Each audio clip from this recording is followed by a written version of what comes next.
السلام علیکم، آپ دیکھ رہے ہیں ہو کیا رہا ہے۔ میں ہوں Faisal Abbasi, group editor 92 news. Irshad Ahmed Arif سب ساتھ ہیں۔ شکریہ ارشاد صاحب، آپ کا پروگرام میں ہمیں جوائن کیا ہے پاکستان تحریک انصاف کے سینئر رہنما زرتاج گل صاحبہ نے۔ زرتاج صاحبہ شکریہ آپ کا، آپ سے گفتگو کرتے ہیں۔ آج پاک فوج کے شعبہ تعلقات عامہ کے director general major general Babar Iftikhar نے پریس کانفرنس کی ہے۔ انہوں نے کہا ہے کہ قومی سلامتی کمیٹی کے اعلامیہ میں سازش کا کوئی ذکر نہیں ہے۔ اس کے ساتھ ساتھ انہوں نے یہ بھی کہا ہے کہ پاک فوج کے خلاف ایک منظم مہم چلائی جا رہی ہے۔ جو سیاسی جماعتیں ہیں ان سے گزارش ہے کہ وہ پاک فوج کو سیاست میں نہ گھسیٹیں۔ ایک اور بھی اہم بات ان کی جانب سے آج کی گئی کہ army chief general Qamar Javed Bajwa کی جانب سے ان کی مدت ملازمت میں کسی قسم کی توسیع کا مطالبہ نہیں کیا گیا اور نہ ہی وہ توسیع لیں گے۔ بہت سے اہم معاملات ہیں۔ ایبسلیوٹلی ناٹ سے متعلق بھی انہوں نے کہا کہ ایسی کوئی بات نہیں کہ امریکہ کی جانب سے ڈیمانڈ کی گئی ہو کہ وہ فوجی اڈے دیں۔ اگر ڈیمانڈ کی جاتی تو وہی جواب ہوتا جو سابق وزیر اعظم نے دیا تھا۔ بہت سے اہم نکات ہیں جن پہ ہم بات کریں گے۔ دوسری جانب اگر ہم دیکھیں تو الیکشن کمیشن کی جانب اسلام آباد ہائی کورٹ کی جانب سے الیکشن کمیشن کو یہ کہا گیا ہے، ہدایات کی گئی ہیں کہ فارن فنڈنگ کیس کا جو فیصلہ ہے، جو کیس ہے، اس کو 30 دن کے اندر نمٹایا جائے۔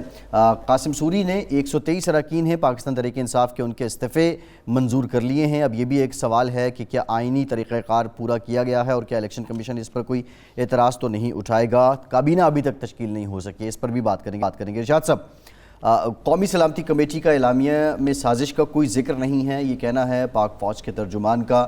اس سے پہلے جو پاکستان تحریک انصاف نیریٹو لیتی رہی کہ ایک سازش کے نتیجے میں، ایک بیرونی مداخلت کے نتیجے میں ان کی حکومت کو ہٹایا گیا ہے۔ آپ سمجھتے ہیں کہ پاکستان تحریک انصاف کے اعلامیے کو اس سے دھچکا لگا ہے، دم توڑ گیا ہے یہ جو بیانیہ ہے؟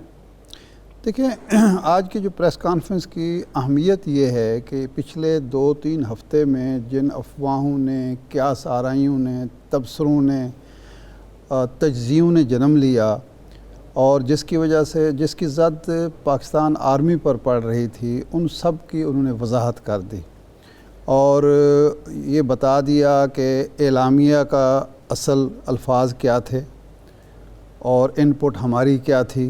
وہ تو نہیں بتائی کہ ہماری کیا ہے، لیکن انہوں نے کہا کہ اعلامیہ سے وہ صاف ظاہر ہوتا ہے کہ ہماری ان پٹ کیا تھی۔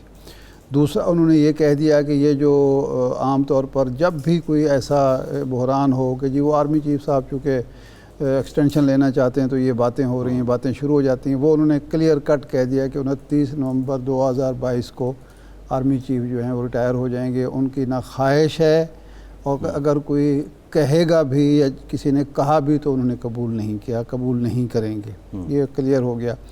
جو 9 اپریل کی رات کو کچھ واقعات BBC نے رپورٹ کیے، مقامی میڈیا نے اس کو بڑھا چڑھا کر پیش کیا، وہ انہوں نے کلیئر کٹ کہہ دیا کہ ایسی کوئی بات ہوئی ہی نہیں ہے۔ اور ساتھ ہی ساتھ یہ جو ایک عجیب اور چل رہی تھی وسپرنگ کمپین کہ جی مارشل لا آ رہا تھا یا مارشل لا آ سکتا ہے، انہوں نے کہہ دیا کہ مارشل لا کا نہ اب کسی کا ارادہ تھا نہ آئندہ مستقبل میں یہ آ سکتا ہے۔ پاکستان کا مستقبل جمہوریت سے وابستہ ہے جی، تو یہ ایک کلیئر سٹانس اور سٹینڈ لیا ہے پاک فوج نے اپنے ترجمان کے ذریعے، اور سیاستدانوں سے یہ توقع کی ہے انہوں نے اور کہا بھی ہے کہ جی آپ ہمیں گھسیٹیں نہیں سیاسی معاملات میں، آپ اپنے سیاسی معاملات خود طے کریں، جی، اپنے پاؤں پر کھڑے ہوں، اپنے معاملات مل بیٹھ کر طے کریں، اور ہمیں خام خواہ ضرورت نہیں ہے کہ کسی معاملے میں ہم مداخلت نہیں کرنا چاہتے تو آپ بھی مجبور نہ کریں یا آپ بھی ہمیں گھسیٹ کرنا کریں کہ یہ کام آپ کریں، وہ کام آپ کریں، یہ ویسا۔ تو لیکن یہ جو اعلامیہ تھا نیشنل سیکیورٹی کمیٹی کا، جی، اس حوالے سے جو بات انہوں نے کی اس کا حکمران اتحاد کو فائدہ ہوا ہے۔ اب زرتاج گل صاحبہ سے ہم پوچھتے ہیں کہ یہ جو عالمی سازش کا بیانیہ تھا، جب DGISPR کہہ رہے ہیں کہ جی اعلامیہ میں سازش کا کوئی لفظ استعمال نہیں ہوا، ایک بلیٹنٹ انٹرفیرنس کی بات ہوئی اور ڈیماس جو تھا وہ اسی لیے دیا گیا، تو اب آپ کا جو یہ سارا زور تھا کہ جی ایک عالمی سازش ہوئی ہے اور اس سازش کے نتیجے میں حکومت گرائی گئی اور حکومت گرانے کے بعد امپورٹڈ گورنمنٹ جو ہے وہ مسلط کی گئی پاکستان پر، یہ تو اب ختم ہو گیا ہے زرتاج گل صاحبہ۔ تھینک یو ارشاد عارف صاحب، تھینک یو فیصل۔ میں سمجھتی ہوں کہ آج جو DGISPR نے پریس کانفرنس کی ہے اس میں یہ بالکل ہمارے موقف کی تائید ہے، پرائم منسٹر عمران خان کے موقف کی تائید ہے کہ دھمکی آمیز مراسلہ ایک حقیقت ہے، اور افواج پاکستان نے ہمارے اس موقف کے اوپر جو ہے وہ مہر ثبت کر دی ہے. اور اب میں سمجھتی ہوں کہ اس سلسلے کو منطقی انجام تک پہنچانے کے لیے جوڈیشل کمیشن کی ضرورت ہے، تاکہ وہ تمام محرکات اور تمام وہ ملوث اشخاص میر جعفر اور میر صادق جنہوں نے بیرونی آقاؤں کے اشاروں کے اوپر پاکستانی الیکٹڈ حکومت کو گرایا ہے، تاکہ وہ اپنے منطقی انجام تک بھی پہنچ سکے اور سزائیں بھی دی جا سکیں. تو میرے خیال میں ہمارا موقف تو بہت زبردست آگے گیا ہے، اور یہ بالکل دنیا کے سامنے یہ بات عیاں ہو گئی ہے، اور یہ بھی ان کا کہنا کہ بیرونی مداخلت ہوئی ہے اور یہ نیشنل سیکیورٹی نہیں کہا ہے، اور یہ بھی الفاظ کہ اگر ہم سے اڈے مانگے جاتے ہیں ایبسولوٹلی ناٹ جو کہا گیا پرائم منسٹر عمران خان کی طرف سے، تو افواج پاکستان کا بھی یہی جو ہے موقف ہوتا ہے. تو میں سمجھتی ہوں کہ یہ تو ان سیاسی بونوں کو ناچنا چاہیے جو 85 سیٹوں کے ساتھ میر جعفر اور میر صادق کا اور سیاسی لوٹے اور ضمیر فروشی کر کے اور بیرونی اقاؤں کے اشاروں کے اوپر ناچ کے جو ایک چوروں کی قومی ڈاکوں کی کرسی پر وہ یہ ٹھیک ہے، یہ جو آپ کا سٹانس ہے وہ اپنی جگہ ہے. پاکستان تحریک انصاف نے اپنی حکومت کے جانے کو ایک عالمی سازش کا رنگ دیا. آج بڑا کیٹیگوریکلی انہوں نے کہا ہے کہ سازش نہ ہوئی ہے، نہ پہلے، اگر ہوئی تو نہ پہلے کبھی کامیاب ہوئی، نہ اب ہو رہی ہے، اور نہ آئندہ ہونے دیں گے. آپ کا جو عالمی سازش کا بیانیہ تھا، آپ نہیں سمجھتی کہ آج اس کی نفی ہو گئی ہے؟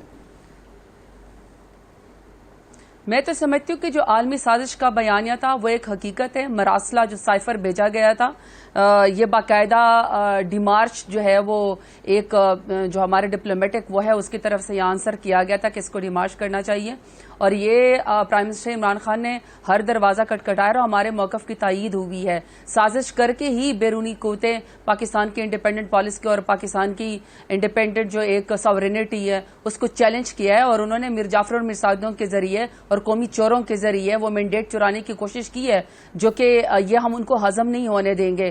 اور عالمی سازش بالکل ہے، اور یہ اس کو باقاعدہ نیشنل سیکیورٹی کونسل نے انڈورس کیا ہے، اور آج D G I S P R نے یہ بالکل اس کا ہمارے موقف کی انڈورسمنٹ کی ہے. تو میں تو سمجھتی ہوں کہ تو آج ان لوگوں کو شرم کرنی چاہیے جو کہتے ہیں مراسلہ ہی نہیں ہے، جو کہتے تھے کہ بیرونی کوئی طاقتیں ہیں ہی نہیں، کوئی بیرونی سازش ہوئی ہی نہیں ہے. اب سازش کو باقاعدہ ہے کہ یہ سازش کے اندر کون کون سے میر جعفر اور میر صادق تھے، کس کس نے پیسے لیے اور ایک الیکٹڈ حکومت کو اور پاکستان کے رجیم چینج کرنے کی مدد دی. یہ تو ہم خود کہہ رہے ہیں کہ جوڈیشل کمیشن بننا چاہیے، بلکہ قاسم خان سوری جو ہمارے ڈپٹی اسپیکر ہیں، جب انہوں نے استعفیٰ دیا، انہوں نے باقاعدہ ایک مراسلہ جو ہے انہوں نے ایک باقاعدہ بھیجا ہے جوڈیشل کمیشن کے لیے. اگر یہ جوڈیشل کمیشن بنے گا تو یہ بتائے گا نا کہ بیرونی طاقتوں کے اعلی کار کون تھے، اور وہ بیرونی طاقتوں کے اعلی کار تو سامنے نظر آ رہے ہیں کہ ایک 85 سیٹوں والے کو یہ پاکستان میں پارلیمنٹری فارم آف گورنمنٹ ہے، اور یہاں پہ عوام کا مینڈیٹ ہے، جو ووٹ لے کر آتے ہیں وہی وزیر اعظم کی کرسی کے اوپر بیٹھتا ہے. تو 155 سیٹوں والوں کو سازش کر کے وہاں سے ہٹایا گیا، اور جس کا مینڈیٹ نہیں ہے اس کو وہاں پہ زبردستی بٹھایا گیا ہے. نہ اس کی حیثیت ہے. عوام کی عدالت جب بھی لگے گی، الیکشن سے جتنا مرضی یہ امپورٹڈ حکومت بھاگ لے، جب بھی عوام کی عدالت میں جائے گے، جب بھی ووٹ کی پرچی آئے گی، ووٹ کے ذریعے انقلاب آپ کے سامنے ہے کہ پورے کا پورا پاکستان جو ہے وہ پرائم منسٹر عمران خان کے ساتھ کھڑا ہے، اور دوبارہ انشاءاللہ پرائم منسٹر عمران خان جو ہے اس کرسی پہ بیٹھیں گے. زرداری صاحبہ، آپ نے اسمبلی سے آپ نے اعلان کیا کہ ہم اسمبلی میں نہیں بیٹھیں گے. 155 آپ کے ووٹ تھے ممبران اسمبلی، 123 نے استعفیٰ دیا ہے. یہ کہ اتنی زیادہ تعداد جو ہے منحرف ہو چکی ہے آپ کے، یعنی کم و بیش 27 اور 47 ممبر جو ہیں، کم و بیش 37 ممبر آپ کے منحرف ہو چکے ہیں. دوسرا یہ ہے کہ یہ جو طریقہ کار تھا کہ ان ممبران کو بلایا جاتا، ان سے پوچھا جاتا، وہ سوری صاحب نے نہیں کیا. تو الیکشن کمیشن نے بھیجا ہے، وہاں اگر ممبران کو بلا لیا گیا تو کیا یہ تو نہیں ہوگا کہ کچھ اور ممبران کہیں کہ جی ہم نے تو زبردستی ہم سے استعفے لیے کہ ہم تو استعفیٰ دیا ہی نہیں ہے؟ ایک بات. دوسرا یہ ہے کہ جب آپ اسمبلیوں سے باہر آ گئے، سسٹم سے نکل گئے، تو پھر آپ کی قوت کیا ہوگی کہ آپ جوڈیشل کمیشن بنوا سکیں یا حکومت کو مجبور کر سکیں کہ اس مراسلے کی مزید تحقیقات کی جائے؟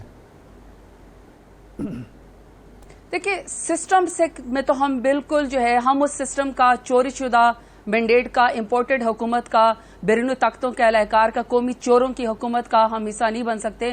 چاہے ہمیں اپوزیشن میں بیٹھ کے ان کی تقریریں سننی ہوتی یا ہم ان کو جواب دیتے ہیں. جواب دینے کے لیے کہ تو ایک علی محمد خان ہی کافی تھا جس طریقے سے انہوں نے قومی چوروں کی اس دن درگت بنائی ہے. یہ ہمارے لیے کوئی بڑا مشکل بات نہیں تھی، لیکن یہ کہ اس اسمبلی کی، میرے مینڈیٹ کی، میرے الیکشن کی اور میرے ووٹرز کی یہ توہین ہے کہ میں قومی چوروں کے ساتھ بیٹھوں. اور وہ قومی چور عوام نے الیکٹ نہیں کیا بلکہ وہ پیسوں کے ذریعے، ضمیر فروشی کے ذریعے یہاں پہ آئے ہیں. اور یہ امپورٹڈ حکومت کو جانا پڑے گا، یہ ان کا مینڈیٹ ہے نہیں. عوام طاقت کا سرچشمہ ہے، ووٹ کے ذریعے وہ لے کر آتے ہیں پارلیمان. یہ پارلیمان اس وقت چوری شدہ ہے، امپورٹڈ طریقے سے چل رہا ہے، یہ ان کا مینڈیٹ نہیں ہے. جہاں تک ہماری بات ہے، ہم سسٹم کے اندر موجود ہیں. سینٹ سے استعفے دیں گے، سینٹ اور صوبائی اسمبلیوں سے بھی استعفے دیں گے یا نہیں؟ دیکھیں، ہم تو اس وقت اپنے استعفے دے چکے ہیں. مجھے اپنے اوپر فخر ہے کہ میں پرائم منسٹر عمران خان کے ساتھ آخری دن تک کھڑی رہی ہوں اور کھڑی رہوں گی، کیونکہ مجھے میرا ووٹ جو ہے وہ پی ٹی آئی کی جو بلے کے نشان پہ ملا تھا، وہ میرے عوام کی امانت ہے. اور میرے عوام نے نہ میں ضمیر فروشی کر سکتی ہوں، نہ میں لوٹا کریسی کر سکتی ہوں، نہ میں اس قوم سے غداری کر سکتی ہوں. غداری کرنے والے انشاءاللہ منہ چھپاتے پھریں گے.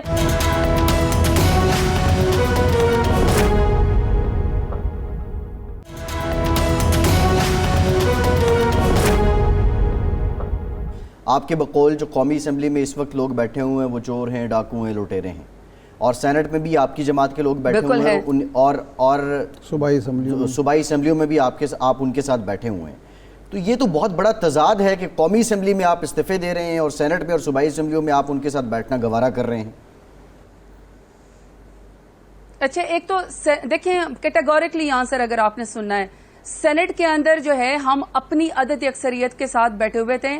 ہمارا سینٹ میں یہ پورے اکائیوں کی علامت ہوتا ہے، وہ انڈائریکٹ الیکشن ہوتا ہے. جبکہ ہم نے اس کے اندر بھی کوشش کی تھی، کیونکہ ہمیں پتا ہے کہ وہاں پہ کس طریقے سے وہ بیلٹ جو سیکرٹ بیلٹ تھا اس کے اندر جو ہے کس طریقے سے نوٹوں کے بیگ چلائے گئے تھے. ہم نے تو بھرپور کوشش کی تھی کہ سیکرٹ بیلٹ نہیں ہونا چاہیے. وہاں پہ لوگوں نے ضمیر فروشی کی، لیکن وہ ہم اپنے مینڈیٹ کے ساتھ آئے. قومی اسمبلی کے اندر ہمارا 1,70,00,000 ووٹ تھا، ہم نے وہ ووٹ لیا ہے، جس کے 1600 ارب کے اثاثے کے اکاؤنٹ کے اندر مقصود چپراسی کے ذریعے، دہی بلے والے کے ذریعے، پکوڑے والے کے ذریعے وہ جواب دینے کا پابند نہ ہو اور کورٹ اس کے پیچھے وہ بیل کے اوپر ایک قومی مجرم جو ہے وہ ضمانت کے اوپر بیٹھا ہو اور وہ اس وقت وہ زبردستی اوت لے رہا ہو. تو یہ تو ہمارے ووٹ کی توہین ہے کہ میں اس پارلیمان کے اندر بیٹھوں. ہم نے وہاں سے استعفیٰ دے دیا. جہاں تک کے پی کے کی بات ہے، کے پی کے میں تو وہ بلڈوز ہو گئی جنہوں نے حکومت چرانے کی کوشش کی.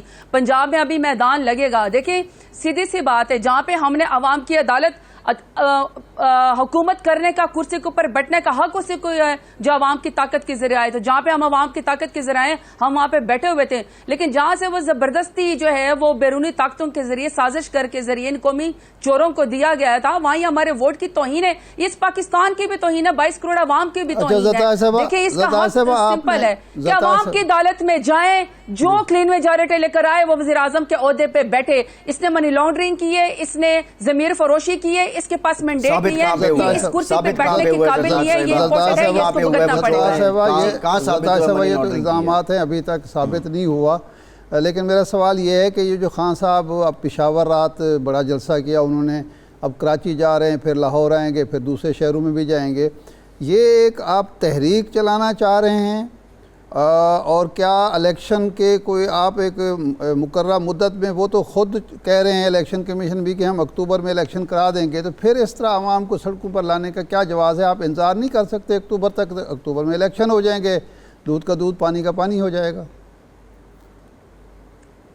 دیکھیں ارشاد عارف صاحب، آپ بڑی اچھی طریقے سے سمجھتے ہیں کہ صرف پرائم منسٹر عمران خان کال دیتے ہیں اور لوگ سڑکوں کے اوپر آ جاتے ہیں. میں نے فیملیز کو دیکھا ہے، میں نے ریٹائرڈ افسران کو دیکھا ہے، میں نے بیگمات کو دیکھا ہے، میں نے ینگسٹرز کو دیکھا ہے جو ان جلسوں کے اندر خود ہی آتے ہیں.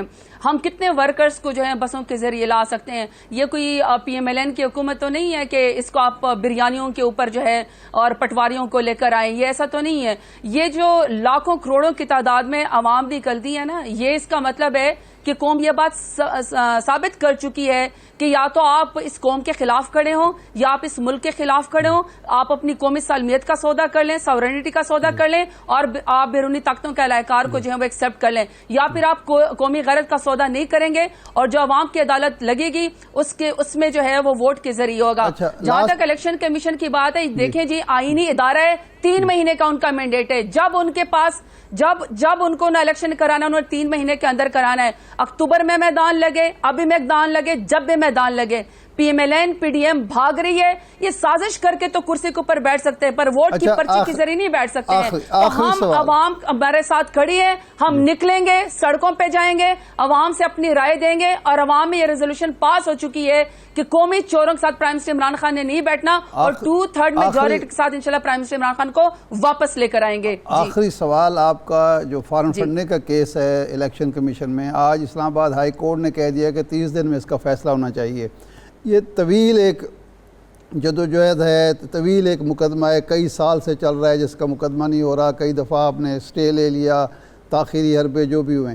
اب اگر الیکشن کمیشن کا کوئی فیصلہ آتا ہے جو آپ کے خلاف ہوگا، تو تب بھی آپ اس کو ایک عالمی سازش کا نام دیں گے، یا یہ کہ آپ وہاں کچھ جو آپ پر الزامات تھے ان کے دفاع میں آپ کچھ پیش نہیں کر سکے، اور وہ جو مقدمہ کرنے والا ہے وہ آپ کا اپنا پرانا رکن ہے، تحریک انصاف کا بانی رکن ہے، خان صاحب کا ذاتی دوست تھا؟ اچھا، ایک تو بانی رکن اگر روک بن جائے، اگر بانی رکن جو ہے وہ خود پیسوں کا شکار ہو جائے اور اس کو وہ مقام نہ ملے، اس میں اتنی طاقت نہ ہو، قوت نہ ہو کہ وہ کسی تحریک کے ساتھ کام کر سکے، اور جب نئے لوگ آئیں اور وہ پارٹی کے اندر اچھا کام کرنا شروع کریں تو آپ سازش کر کے باہر کسی اور کے مورے بن جائیں. ساری دنیا کو پتا ہے کہ وہ شخص پی ایم ایل این کا، پی ڈی ایم کا ماؤتھ پیس ہے. تو میں تو الیکشن کمیشن کے اور اس کے کورٹ کے فیصلے کو سو بسم اللہ ویلکم کہتی ہوں. 30 دن کی گیا، 3 دن کے اندر اس کا فیصلہ کر لے. لیکن پھر ساتھ میری یہ بھی ریکویسٹ ہے کہ پاکستان کی تحریک انصاف کے تو 40,000 سے زیادہ اکاؤنٹ جو ہے وہ آڈیٹڈ ہے. ہم تو گئے ہیں اور ہم نے اپنے سارے تمام آڈیٹڈ اکاؤنٹ دیے، کیونکہ پاکستان تحریک انصاف وہ واحد سیاسی پارٹی ہے جس کی فنڈ ریزنگ ہوتی ہے. تو میرا تو سائملٹینیسلی کیس جو ہے وہ پیپلز پارٹی اور پی ایم ایل این کا بھی گیا، اور تمام پاکستان میں 14-15 جتنے بھی سیاسی جماعتیں ہیں ان کی بھی تمام کیسز کو کھلنا چاہیے، ان کا بھی فیصلہ کرنا چاہیے. کیونکہ 85 کروڑ سے زیادہ میڈیا والوں کے جو ہے نواز شریف نے پلے ڈالا ہوا ہے کہ آپ کے اوپر خرچ کی گئی ہیں، آپ لوگوں کو سوال کرنا چاہیے. اور بیرونی طاقتوں کے جو پیسے تھے انہوں نے تو کبھی فنڈ ریزنگ کی ہی نہیں ہے. کوئی ایک مجھے ان کا سرا بتا دے، کوئی ایک اکاؤنٹ بتا دے. منی ٹریل تو آج تک یہ مقصود چپڑاسی کی نہیں دے سکے، پاپڑ والی کی نہیں دے سکے، تو یہ خاک دیں گے اپنی پارٹیاں تھوڑی ہیں ان کی. منی لانڈرنگ تو انہوں نے کی ہے. بہت شکریہ، بہت شکریہ آپ کے وقت. سوال یہ ہے کہ ابھی تک شہباز شریف صاحب 4 سال پہلے بھی ملزم تھے، آج بھی ملزم ہی ہیں. پی ٹی آئی ان کو مجرم ثابت کروانے میں ناکام رہی ہے. خیر، بریک کے بعد سعید غنی صاحب ہمیں جوائن کریں گے، مزید بات کرتے ہیں کہ جو کیبنٹ کی تشکیل ہے اس میں تاخیر کیوں ہو رہی ہے. ہمارے ساتھ رہیے.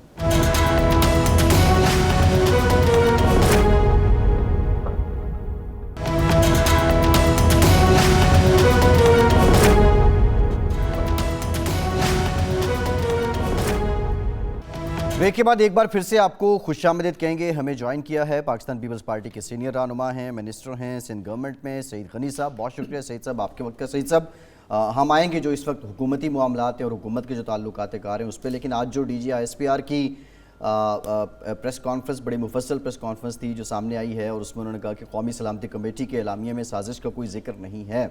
زرداری صاحب نے کل ایک انٹرویو بھی دیا اور انہوں نے بتایا کہ اس سے پہلے یہ 3 سال سے وہ اتحادیوں کے ساتھ رابطے میں تھے اور بڑی خفیہ ملاقاتوں کے نتیجے میں اب یہ حکومت بدلی ہے. آفیشیلی پاکستان پیپلز پارٹی کا آج کی اس بریفنگ پہ کیا رد عمل ہے؟ میں سمجھتا ہوں کہ آج کی جو پریس کانفرنس تھی D G I S P R کی وہ بہت امپورٹنٹ تھی. اور آپ کے علم میں ہوگا کہ جب عمران خان نے یہ خط والا ڈرامہ رچایا تھا تو اس وقت فوراً ہی بلال بھٹو زرداری صاحب نے بھی، پھر مولانا فضل الرحمان صاحب نے بھی اور دیگر جماعتوں نے بھی یہ مطالبہ کیا تھا کہ اس بات کی وضاحت ان لوگوں کی طرف سے ضرور آنی چاہیے، اداروں کی طرف سے آنی چاہیے جو قومی سلامتی کمیٹی کے اجلاس میں موجود تھے. حالانکہ جو اعلامیہ جاری ہوا تھا وہ آئی ایس پی آر کی طرف سے نہیں آیا تھا، وہ حکومت کی طرف سے آیا تھا، اور اس اعلامیہ میں کہیں بھی سازش کا ذکر نہیں تھا. لیکن چونکہ یہ اتنا سنگین ایلیگیشن ہے کہ آپ اس ملک کی ان جماعتوں پر جنہوں نے 70% ووٹ 2018 کے انتخاب میں لیا ہے، ان کے اوپر یہ الزام لگا رہے ہیں کہ وہ اس ملک کے خلاف، اس ملک کی حکومت کے خلاف، امریکہ کی وہاں پر کوئی سازش کر رہے ہیں. تو میں سمجھتا ہوں کہ کسی بھی محب وطن شخص کے متعلق ایسی بات کرنا انتہائی خطرناک اور نامناسب تھی. اور یہ پریس کانفرنس تاخیر سے ضرور ہوئی لیکن میں سمجھتا ہوں کہ بہت ضروری تھی کہ وہ تمام سوالات جو عمران خان لوگوں کو جن پر گمراہ کر رہے تھے وہ D G I S P R نے قوم کے سامنے بالکل واضح کر کے رکھ دیے ہیں. اس میں یہ بھی ثابت ہو گیا کہ جی جو خط کا جو ذکر کر رہے ہیں اس میں کوئی سازش نہیں ہے جو ووٹ آف نو کانفیڈنس آیا حکومت کے خلاف.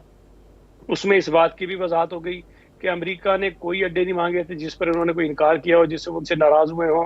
اس بات کی بھی انہوں نے تصدیق کر دی جو بلاول صاحب نے پہلے بھی کہا تھا کہ ہم کسی قسم کا انار و عمران کو نہیں دیں گے جو مانگ رہے ہیں تاکہ وہ اپنی جان چھڑا سکے. تو میں سمجھتا ہوں کہ جو ایک نیریٹو عمران خان بہت خطرناک نیریٹو اس ملک کے اندر بلڈ کر رہے تھے کہ غداری کے سرٹیفکیٹ بانٹ رہے تھے, اس ملک میں انارکی پیدا کرنے کی کوشش کر رہے تھے, لوگوں کو گلیوں میں سڑکوں میں لڑانے کی کوشش کر رہے تھے, اس پہ بہت زیادہ جو ہے فرق پڑے گا. سعید غنی صاحب, یہ D G I S P R کی پریس کانفرنس کے بعد جو نیریٹو تھا عمران خان صاحب کا وہ کمزور پڑ گیا, آپ بھی یہی کہہ رہے ہیں. تو اس کے بعد اب میرا خیال ہے الیکشن جلدی کرا دینے چاہیے تاکہ عوام میں وہ جب جائیں تو ان کا کمزور نیریٹو کے ساتھ جائیں اور دودھ کا دودھ پانی کا پانی ہو جائے, تاکہ مزید یہ تحریک سڑکوں پر جو قوت کا اظہار ہے اس سے جو حالات خراب ہو سکتے ہیں وہ نہ ہوں. ارشاد صاحب, ایک بات میں واضح کر دوں کہ پاکستان پیپلز پارٹی نے کبھی یہ نہیں کہا کہ انتخابات جلدی نہیں ہونے چاہیے. ووٹ آف نو کانفیڈنس کا جو موشن تھا وہ تو غالباً 8 مارچ کو جمع ہوا تھا, لیکن بلاول بھٹو زرداری صاحب جب 27 فروری کو کراچی سے عوامی مارچ لے کر نکلے تھے انہوں نے ہر شہر میں یہ مطالبہ کیا تھا عمران خان سے کھڑے ہو کر کہ آپ فوری طور پر نئے انتخابات کرائیں, استعفے دیں اور اسمبلی ڈیزالو کریں اور ہمارا مقابلہ کریں. اچھا, اس سے پہلے بھی بہت سارے یہ مطالبات ہوتے رہے لیکن عمران خان ان باتوں کو نہیں مانتا تھا. ان کے لوگ کہتے تھے کہ 2023 تک ہم رہیں گے اور 23 میں پھر ہم جب آئیں گے تو 2 طرح اکثریت کے ساتھ آئیں گے اور 2028 تک ہم رہیں گے. یہ وہ باتیں کرتے رہے ہیں. لیکن جب عمران خان نے غیر آئینی طور پر اسمبلی توڑی تو اس وقت ایشو یہ نہیں تھا کہ انتخابات ہم نہیں چاہتے, لیکن مسئلہ یہ تھا کہ انہوں نے آئین شکنی کرتے ہوئے آئین کے جو آرٹیکلز ہیں ان کو وائلیٹ کیا اور غلط طریقے سے وہ اختیار استعمال کیا جو ان کے پاس نہیں تھا. اچھا, پھر اس کے بعد میں آج وہ فواد چودھری کا بھی سن رہا تھا, وہ یہ کہہ رہے تھے کہ جی یہ جو نئی ڈیلیمیٹیشن الیکشن کمیشن کرا رہا ہے یہ آئین کے تحت نہیں ہو سکتی, یہ غلط کہہ رہے ہیں. مجھے تو حیرت ہے, وہ وکیل بھی ہیں, کچھ دنوں کے لیے وزیر قانون بھی رہے. 2018 کے جب انتخابات ہوئے تھے اس سے پہلے 2017 میں جو مردم شماری ہوئی تھی اس کا پروویژنل جو رزلٹ تھا وہ اناؤنس ہوا تھا, اور کانسٹیٹیوشن میں ہمارے یہ لکھا ہے کہ جب بھی نئی مردم شماری ہوگی تو اس کے لیے حلقہ بندی ہونا ضروری ہے. اس وقت آئین میں ترمیم کر کے ون ٹائم ایک ایگزیمشن دی گئی تھی کہ پروویژنل رزلٹ کے اوپر الیکشن کمیشن حلقہ بندی کروا کے 2018 کی الیکشن کروا دے. تو جب وہ سینسس باقاعدہ نوٹیفائی ہوا تو آئین کے تحت دوبارہ جو ہے وہ ڈیلیمیٹیشن جو ہے وہ ضروری ہے, اور یہی موقف سپریم کورٹ کے سامنے چیف الیکشن کمشنر نے رکھا تھا اور انہوں نے 4 مہینے کا وقت مانگا. اب اگر 4 مہینے وہ ہیں 3 مہینے الیکشن کے لیے تو کم از کم 7 مہینے تک الیکشن کمیشن کے بقول میں انتخابات آئینی طور پر جو ہے وہ نہیں کروا سکتے ہیں. باقی اگر تو دوبارہ آئین کے اندر کوئی ترمیم کر دی جائے, کوئی پروویژن دے دیے جائے, کوئی ایگزیمشن دے دی جائے, کوئی راستہ نکال لیا جائے, وہ ایک الگ بات ہے. لیکن ہمیں اگر ملک پہ چلنا ہے, نظام چلانا ہے تو کم از کم اپنے آئین کو فالو کرنا ہے. اچھا, آج سعید غنی صاحب جو D G I S P R کی پریس کانفرنس تھی اس میں سیاسی بے یقینی سے متعلق بھی سوال ہوا اور انہوں نے بڑا اچھا بریف کیا نیشنل سیکیورٹی کے ساتھ کیا تعلق ہے اور اکنامک کنڈیشنز کے ساتھ جو سیاسی انسٹیبلٹی ہے یا ملک میں بے یقینی صورتحال ہے اس کا کیا تعلق ہے. ہم یہ دیکھ رہے ہیں اب شہباز شریف صاحب وزیر اعظم بن چکے ہیں لیکن کابینہ کی تشکیل میں کچھ تاخیر ہو رہی ہے. آپ نہیں سمجھتے کہ آپ کے اس اتحاد کے لیے سب سے بڑا چیلنج پرفارمنس کے ساتھ ساتھ اس بے یقینی کو بھی ختم کرنا ہے, اور اگر اس طرح یہ تاخیر ہوتی رہی تو یہ بے یقینی کیسے ختم ہوگی, یہ تو بڑھے گی پھر. دیکھیں, ایک تو میں یہ کر دوں کہ مجھے کم از کم اس وقت تو میں کراچی بیٹھا ہوں لیکن مجھے اس وقت کوئی ڈیڈ لاک نظر نہیں آ رہا کہ کوئی ایسی صورتحال نہیں ہے کہ کوئی اس ماحول میں جماعتیں آ گئی ہوں کہ جی اس میں کوئی اتفاق نہیں ہو رہا ہو. پیپلز پارٹی کے اندر 2 آرا ہیں. ایک خیال یہ ہے کہ ہم حکومت کے ساتھ رہیں لیکن کیبنٹ کا حصہ نہ بنیں, سپورٹ کریں اور ملک کو کرائسس سے نکالنے میں مدد کریں. ایک آرا یہ ہے جو یقینی طور پر وزیر اعظم صاحب بھی چاہتے ہیں کہ پاکستان پیپلز پارٹی کابینہ کا حصہ بنے. تو ظاہر ہے پارٹی ہے, جب مختلف آرا ہوتی ہیں تو اس پہ پھر بحث بھی ہوتی ہے, بات چیت بھی ہوتی ہے, لیکن اس کا مطلب قطعی یہ نہیں ہے کہ ہم اس حکومت کے ساتھ نہیں ہیں یا ہم اس کو آگے نہیں بلانا چاہتے. یہ میں آپ کو بتا دوں کہ تمام جماعتیں جو حکومت کا حصہ ہیں, اس اتحاد کا حصہ ہیں, وہ اس بات پر متفق ہیں کہ ہم نے ساتھ مل کر